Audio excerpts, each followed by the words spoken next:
Continuando na nossa série sobre princípios de processo penal, eu gostaria de mencionar agora o princípio da imparcialidade do juiz.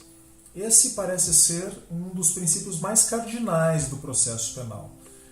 E por que eu digo isso? Não quero aqui estabelecer com vocês um critério hierárquico, dizendo que existem princípios mais importantes e princípios menos importantes. Mas o princípio da imparcialidade ele assume uma importância fundamental, porque sem imparcialidade parece que todos os outros princípios perdem o sentido.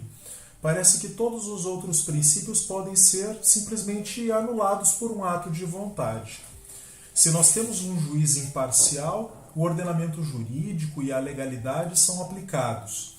Se há um juiz imparcial, há dois pesos e duas medidas na aplicação dos princípios constitucionais ou da legalidade do Código de Processo Penal. E isso acaba por alterar significativamente a balança da justiça.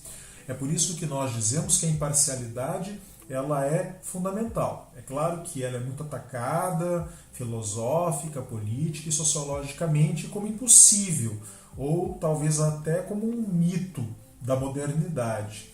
Mas ele é considerado, pelo menos formal e juridicamente, como uma garantia contra a arbitrariedade.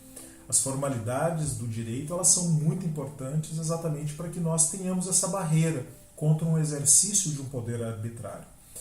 Portanto, nós consideramos sim um dos princípios mais importantes do processo penal, porque sem ele tudo ficaria prejudicado.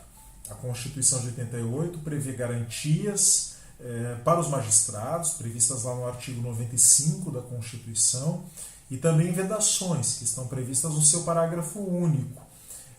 Essas garantias e vedações da magistratura, elas possuem aí uma função de proteger o magistrado contra possíveis deslizes de imparcialidade. Já o CPP, ele prevê os impedimentos, que estão previstos no artigo 252, e as suspeições no artigo 254.